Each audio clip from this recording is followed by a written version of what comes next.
Hey guys, welcome to my channel. I'm Gautam from Vancouver. You're watching Gautam in Canada. I hope आपने पिछला video देखा होगा and आप अभी भी ये सोच रहे होंगे कि फर्स्ट डे आपको बैंक अकाउंट कैसे ओपन करने हैं, पैसे कैसे ट्रांसफ़र करने हैं। At the end of the video मैं आपको ये भी बताऊंगा कि आप एटलीस्ट $200 to $300 कैसे सेव कर सकते हैं। ओके, आज एक ऑल्टरनेट रूट ले रहा हूँ ऑफिस के लिए, क्योंकि जिस रूट से मैं यूजुअली जाता हूँ पटुलो ब्रिज वाली रूट से, वहाँ पे कुछ एक्सीडेंट हो गया है और वो ब्लॉक हो गया है। और जब भी एक्सीडेंट होता है यूजुअली जो प्रेफर्ड टाइम आता है गूगल आंटी के द्वारा, वो कभी भी मीट नहीं होता है और वो रूट जो है ना वो हमेशा और भी बिजी होता जाता है। तो इट्स बेटर कि उस रूट को अवॉइड ही कर दो, चाहे 7-8 किलोमीटर एक्स्ट्रा अगर जाना पड़े, लेकिन जल्दी पहुंच रहे हैं तो वो ज़्यादा बेटर है।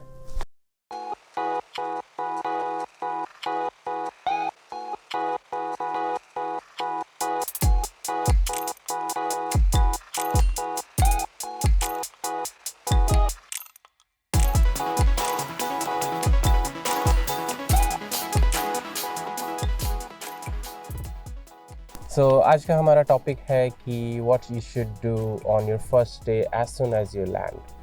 सो बेस्ड ऑन माई एक्सपीरियंस, जिस दिन मैंने लैंडिंग की थी कैलगरी में, the best thing would be आप जल्दी से जल्दी अपना बैंक अकाउंट ओपन कर लो same day. Bank account open करने का रीज़न ये है कि देखो, जैसे ही आप बैंक अकाउंट ओपन करते हो ना, तो आपके जो पैसे हैं ना इंडिया में, वो आपके पास इमीडिएटली आ जाता है। यूजुअली जो ट्रांजिट टाइम है इस पैसे का, वो होता है क्लोज टू 24 आवर्स। उससे ज़्यादा तो नहीं लगता है, मुझे तो नहीं लगा है कभी कुछ। अगर वो होता है ना फॉल्स ट्रांजैक्शन वगैरह में, अगर वो फंस गया और रुक गया तो चेकिंग के लिए, आई मीन नॉट एग्जैक्टली आप फॉल्स ट्रांजैक्शन कर रहे हो, अगर वो चेक के लिए कहीं रुक गया ऑडिट वगैरह में तो फिर अलग बात है, अदरवाइज 24 आवर्स में आ जाता है। सो फर्स्ट डे अगर आप बैंक अकाउंट ओपन कर रहे हो तो उसके फ़ायदे क्या हैं और आपको क्यों करना चाहिए, ये हम इस वीडियो में जानेंगे। So the first day as soon as you land, आप एक काम करो, अगर आप इंडिया से ही मन बना के आए हो कि आपको बैंक अकाउंट इस पर्टिकुलर बैंक में ओपन करना है, तो आप उस बैंक को ना ईमेल करके या फ़ोन करके आप अपॉइंटमेंट बुक कर लो जिस दिन आप यहाँ पे जाने का प्लानिंग है आपको बैंक में। तो जैसे आप यूजुअली लैंडिंग ना मॉर्निंग में होती है, 4 AM 5 AM ये लैंडिंग होती है, इमिग्रेशन होता है और आप 3-4 घंटे में तो आप बाहर आ ही जाते हो। तो अब 3 to 4 आवर्स में अगर आप बाहर आ गए तो एटलीस्ट आप देखो दोपहर को 2 बजे तक तो आप जो है आराम से बैंक जा सकते हो। That is my gut feeling. तो आप बैंक वाला काम निपटा सकते हो, कोई बड़ी बात नहीं है।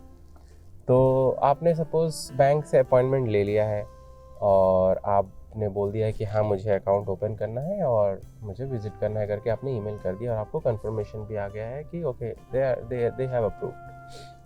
सो आप उधर जाओ। अब जैसे कि कैलगरी जैसी जगह है, वहाँ पे आपको रादर अपॉइंटमेंट की कोई ज़रूरत नहीं है, आप डायरेक्टली वॉक इन कर सकते हो और सारा काम हो जाता है। बट ये जो बड़ी सिटियाँ है, तो ये जो है ना वैंकूवर हो गया या टोरंटो हो गया, या ये सब जो है बड़ी सिटीज़ जहाँ पे पॉपुलेशन भी ज़्यादा है, तो वहाँ पे आपको कभी कभी वॉक इन नहीं करने देते हैं, या रादर आपको वो कहते हैं कि नहीं आप अपॉइंटमेंट लेके आओ। तो ये रीज़न है। तो एनीवे, आप बैंक पहुँच गए तो जो मेजर डॉक्यूमेंट क्या है लेने के लिए, COPR जो आपको इमिग्रेशन ऑफिसर साइन करके देता है, उससे तो ज़िंदगी भर संभाल के रखना है। PR कार्ड आने के बाद भी संभाल के रखना है वो। तो COPR, आपका पासपोर्ट, और अगर आपका Airbnb का कोई डॉक्यूमेंट है जिसमें एड्रेस शोन है या आपका जो रेंटल है उसका एड्रेस शोन है, वो आप उसको दिखा दो। ये 3 चीज़ वो यूजुअली मांगते हैं। अब इस 3 चीज़ के थ्रू आपने जो है आपका बैंक अकाउंट ओपन करने के लिए एक्सेस दे देते हैं। Now there are several types of banks. अभी क्या है, न्यू कमर्स के लिए कनाडा में काफ़ी अच्छे लाइक ऑफर्स रहते हैं। तो आप ऑनलाइन चेक कर लो पहले से ही, और आप देखो कि आपके लिए कौन सा ऑफर ज़्यादा सूटेबल है। जैसे कि न्यू ऑफर्स में क्या होता है, जैसे आप न्यू बैंक जब भी ओपन करते, न्यू बैंक अकाउंट जब भी आप ओपन करते हो, तो डिपेंडिंग ऑन द बैंक्स, कोई आपको हो सकता है कि 2 years फ्री दे दे, लाइक कोई भी चार्जेस ही ना ले क्रेडिट और डेबिट कार्ड्स के लिए। 1 year तो मिनिमम न्यू कमर्स के लिए रहता ही है, बट 2 years 3 years ऐसे करके आप जो है नेगोशिएट कर सकते हो न्यू कमर्स के लिए। सेकेंड थिंग इज़, आपको वो ऑफ़र करते हैं कि आप अगर आपने ऑटो बिलिंग ऑन कर रखी है, जैसे कि आपके क्रेडिट कार्ड में बिलिंग आती है, आई मीन जैसे आपको फ़ोन के जो बिल्स हैं, इंटरनेट के बिल्स हैं, या फिर आपके और कौन सा होता है, जैसे कि हाइड्रो, जो यहाँ पे इलेक्ट्रिसिटी होती है, उसकी जो बिल्स हैं, अगर आपने उसको ऑटो डेबिट करने के लिए उनको परमिशन दे दिया अप टू समथिंग लाइक $50, अगर आपका ऑटो डेबिट हर मंथ हो रहा है, तो आपका क्या क्रेडिट हिस्ट्री बिल्ड होना चालू हो जाता है। तो अगर आपने ये ऑप्शन उनको दे दिया, तो वो ये चेक करते हैं कि 3 महीने तक या 2 महीने तक ये ऑटो डेबिट हो रही है। सेकंड क्या वो चेक करते हैं, आपकी जो सैलरीड अकाउंट है वो जो है उस बैंक में क्रेडिट होना चाहिए with in 3 months of account opening. अब ये दोनों क्राइटेरिया अगर आपने ओपन मीन्स आपने कर लिया, तो उससे क्या होगा आपको फ़ायदा,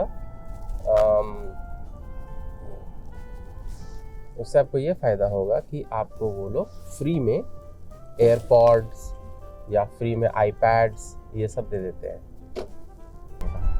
रीज़न ये है कि देखो, मेरे हिसाब से तो आपको ज़्यादा कैश यहाँ पे लाने की ज़रूरत नहीं है। Maximum $3,000 that is the max आप लेके आओ कैश, बाकी सब आप ट्रांसफ़र के लिए ही रखो। तो आप क्या करो, बैंक अकाउंट ओपन करते ही आपको एक ट्रांजिट नंबर, इंस्टीट्यूशन नंबर और अकाउंट नंबर मिल जाता है, सेम डे एक्टिवेट हो जाता है, सेम डे आपको डेबिट कार्ड मिल जाता है। क्रेडिट कार्ड आप अप्लाई अभी मत करो।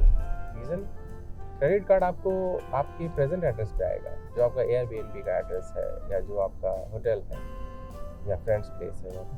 तो फिर उसमें क्या होता है कि आपका क्रेडिट कार्ड उस एड्रेस पे आएगा, और आप अगर शिफ्ट कर जाते हो विद इन से 10 days और 20 days और 1 month आपके परमानेंट लोकेशन पे, जहाँ आपने प्रॉपर रेंट के लिए आप मतलब तो लोगे ही ना रेंट, तो फिर क्रेडिट कार्ड पुराने एड्रेस पे आएगा, और यहाँ पर कोई डिलीवरी पर्सन जो है वो आपको कॉल नहीं करता है या आपको साइन नहीं लेता है।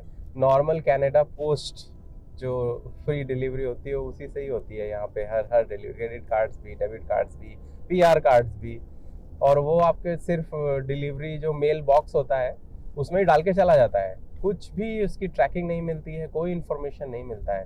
तो थोड़ा सा रिस्की भी है, क्योंकि अगर आपने वो घर छोड़ दिया है जिस पे आप रह रहे हो, या होटल छोड़ दिया है, और आप फिर उसमें पहुंच गया, तो फिर बड़ी दिक्कत हो जाती है। फिर उसमें कौन टेनेंट रहने आया है उसको ढूंढो, उसको कॉल करो, उसको रिक्वेस्ट करो कि भाई दे दे, या फिर आप उस क्रेडिट कार्ड को कैंसिल करवाओ और फिर बैंक को बोलो रीइशू करने के लिए। तो बेटर यही है कि आप जहाँ पे भी आप परमानेंटली या एटलीस्ट 3 महीने के लिए रुकने वाले हो, आप वही एड्रेस देना, तभी क्रेडिट कार्ड अप्लाई करना। डेबिट कार्ड तो हाथ के हाथ मिल जाता है। सो आप डेबिट कार्ड से ही सारा शॉपिंग करो, और अगर आपको श्योर है कि आप श्योर हो कि हाँ क्रेडिट कार्ड मेरे इस एड्रेस पे आएगा और मैं वहाँ पे रहूँगा, तो ही क्रेडिट कार्ड अप्लाई करना। अदरवाइज बाद में उनको बोलना मैं बाद में अप्लाई करूँगा, आफ्टर 10 days, 15 days, 20 days, जो भी है। हमारे साथ हुआ था ये, इसीलिए आपको बता रहे हैं। मेरा क्रेडिट कार्ड आया और मुझे मिला ही नहीं फिर उसको कैंसिल करवाया, फिर दोबारा रीइशू करवाया, और फिर दूसरे एड्रेस पे लिया। बड़ी माथापच्ची होती है। ओके, सो अब आपका क्रेडिट कार्ड ओपन हो गया है, डेबिट कार्ड ओपन हो गया है, बैंक अकाउंट ओपन हो गया है। अब क्या करना है नेक्स्ट? अब नेक्स्ट क्या करना है, आप जो है आपके इंडिया के जो बैंक अकाउंट्स में मैनेजर हैं या जो भी हैं, उनसे आप नेगोशिएट करके रखो बेटर रेट्स।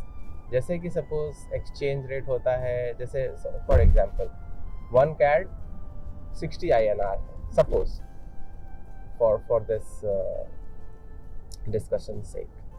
अब जब आप बैंक से बिना नेगोशिएशन के ट्रांसफ़र करवाएंगे तो वो 1 CAD के ऊपर 60 INR तो होता ही है एक्सचेंज रेट, बट वो क्या करेंगे 61.5, 61.6, ये 1.5 या 1.6 जो इनका कमीशन है ये ऊपर से लेते हैं ये। तो जब आप ट्रांसफ़र करवाओगे सपोज 12-13 हज़ार एक साथ या $11,000 एक साथ, तो आपको कम से कम $200 से $300 मतलब 12-13 हज़ार रुपये का जो चूना लग सकता है। तो आप उसको कैसे बचाओ, वो है ये ट्रिक। ओके, तो आपको क्या करना है, आपके जो भी रेस्पेक्टिव बैंक हैं या जो भी हैं, आप उनसे ना पहले से ही नेगोशिएट करके रखो कि भैया मैं 1 CAD इक्वल टू 60। दोनों ने मेरे को बहुत ही गंदे रेट्स दिए। HDFC के साथ तो मैं 14 साल से जुड़ा हुआ हूँ और मेरे पास सारे उनके प्रीमियम क्रेडिट कार्ड्स हैं, सारे premium debit cards, preferred banking, ये वो सब कुछ है, ठीक है। इर्रेस्पेक्टिव ऑफ दैट उन्होंने मुझे अच्छा ऑफर नहीं दिया। और फिर मेरे पास ICICI का तो अकाउंट भी नहीं मतलब था, लेकिन ऑपरेट नहीं करता था। फिर मैं ICICI के पास गया, उनसे मैंने पूछा तो उन्होंने मेरे को अच्छा रेट दे दिया भैया। उन्होंने बोला कि ठीक है, वी एग्री, आई मीन हम आपको दे देंगे, अच्छा रेट दे देंगे। और उन्होंने एग्री किया। तो वो रेट 50 पैसे से 70 पैसे से 80 पैसे तक हो सकता है। वो डिपेंड करता है कि आप कैसे नेगोशिएट कर रहे हो और कितना अमाउंट है टोटल आपका। आप 30 लाख, 40 लाख, 50 लाख कितना लाने की कोशिश कर रहे हो, तो उस हिसाब से रेट डिसाइड होती है। तो आप ICICI से नेगोशिएट करो, वो आपको सबसे अच्छा रेट देंगे। सेकंड, मैं ये कहूँगा कि आप जो वेस्टर्न यूनियन मनी ट्रांसफ़र या फिर थॉमस कुक, आप कैसे नेगोशिएट करोगे, यहाँ से लो और वहाँ जाके नेगोशिएट करो, या वहाँ से लो यहाँ नेगोशिएट करो, हर जगह से नेगोशिएशन कर लो। तो बेस्ट जहाँ पे भी है, आप उनको ये बोल के रखो कि ये रेट मैं फिक्स कर रहा हूँ, साइन ऑफ कर लो दोनों। और उनको ये कहो कि जब मैं कनाडा चला जाऊँगा इस अकाउंट में आपको डिपॉजिट करना है, वो इन्फॉर्मेशन मैं कनाडा जाने के बाद बताऊँगा। तो जब आपने फर्स्ट डे जब बैंक अकाउंट ओपन कर लिया है तो आपका यही काम रहेगा, आप फिर ये इन्फॉर्मेशन आपके उस पर्टिकुलर एजेंट को दे देना कि इस अकाउंट में पैसे ट्रांसफ़र होने हैं, ये स्विफ्ट अकाउंट है, ये अकाउंट है, ये फलाना है, वो लोग कर देते हैं। अब आपके पास पैसे आ गए हैं, लेकिन यहाँ पे जो है ना, कई लोगों ने ऐसा भी ट्राई किया था कि अकाउंट वहीं से ओपन कर लिया था, इंडिया से ही ओपन कर लिया था, ठीक है, और ट्रांसफ़र करने की कोशिश की थी। लेकिन इंडिया से जो अकाउंट ओपन होता है वो होता है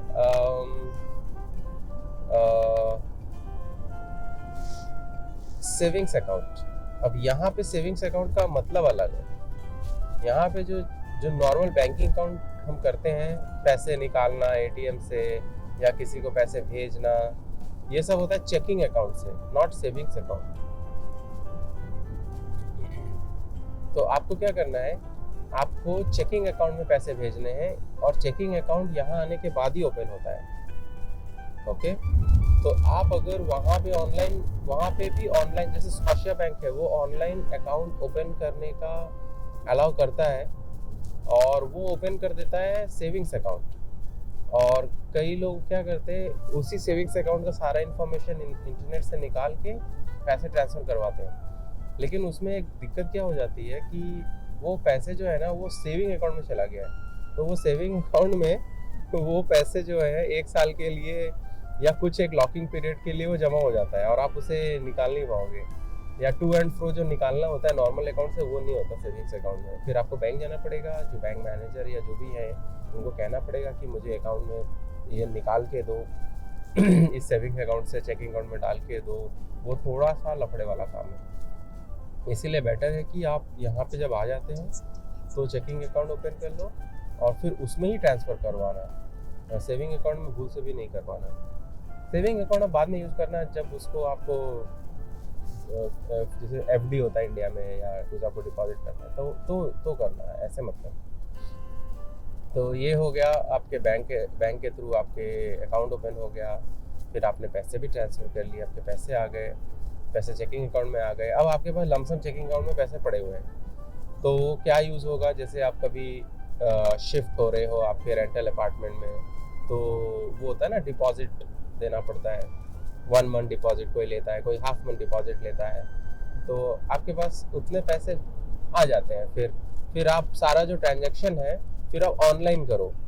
अभी आपने 3,000 या 4,000 आप कैश लेके आए हो, कैश देते हो तो उसका कोई प्रूफ नहीं रहता है, लेकिन जब आप ऑनलाइन किसी को पैसे भेजते हो तो उसका प्रूफ रहता है, उसके सब रेफरेंस आईडीज वगैरह क्रिएट हो जाती हैं, किसको भेजा है, कैसे भेजा है, ट्रांजैक्शन नंबर क्या है, ये सब हो जाती है। तो इन केस ऑफ कभी कोई आपको फ्रॉड करने की कोशिश करे या कुछ करे तो एटलीस्ट प्रूफ तो रहता है कि भैया मैंने ऐसे ऐसे पैसे भेजे हैं। तो ये है रीज़न ऑनलाइन ट्रांजैक्शन करने का। It is way better and preferred. Alright, लगता है कि अब मेरे को एग्जिट लेना पड़ेगा। आज मैं हाईवे पे चला रहा हूँ ना, तो हाईवे पे मैंने आपको बताया था ना एक बार कि क्या होता है कि आपको पहले से ही राइट में आ जाओ या लेफ्ट में आ जाओ, जहाँ पे भी आपको एग्जिट मारना है, क्योंकि फिर आपको ना वो एग्जिट मिलता नहीं है और फिर कोई आपको अगर घुसने नहीं देगा तो फिर आप तो रह जाओगे। आई थिंक एक और चीज़ है जो मैं ऐड करूँगा, वो लास्ट के लिए बचा के रखा था। वो क्या है, वो ये है कि पर अकाउंट आप 7 लाख रुपए ट्रांसफ़र कर सकते हो इंडिया से Canada without any tax implications. अगर आप 7 लाख के ऊपर जो भी ट्रांजैक्शन करते हो तो उस पर्टिकुलर ट्रांजैक्शन के ऊपर एक टैक्स लगता है, वो अराउंड 10% है। और फिर अभी आप अपने अकाउंट से करो या किसी के भी अकाउंट से करो तो बाद में आप उसे ITR में क्लेम कर सकते हो, अगर आप एलिजिबल रहोगे तो, क्योंकि अगर आपका टैक्स ब्रैकेट ही वैसा है तो फिर आप एलिजिबल भी नहीं रहोगे। तो बेटर क्या है कि आप अपने रिलेटिव्स के अकाउंट के थ्रू आप ट्रांसफ़र कर लो, रिलेटिव्स के अकाउंट के थ्रू 7 लाख रुपए मल्टीपल टाइम्स ट्रांसफ़र कर लो।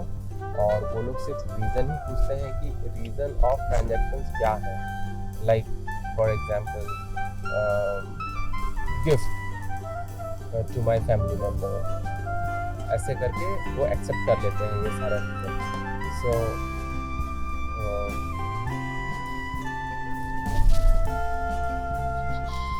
50 का लिमिट है, लोग 70-80 भगा रहे हैं, तो बेटर यही रहेगा कि आप मल्टीपल अकाउंट बना लो, ठीक है, अपनी फैमिली मेम्बर्स के, और सारे फैमिली मेम्बर्स के थ्रू आप ट्रांसफ़र करो।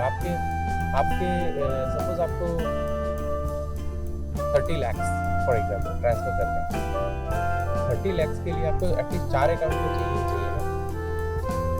तो आपका अकाउंट एक हो गया, आपकी वाइफ का अकाउंट एक हो गया, आपके मॉम का अकाउंट एक हो गया, आपके डैड का अकाउंट हो गया। तो अभी के लिए मैं व्लॉग यहीं पे एंड करता हूँ। Stay tune to my channel, keep watching, और कमेंट कर देना आपको आगे और क्या देखना है। I will start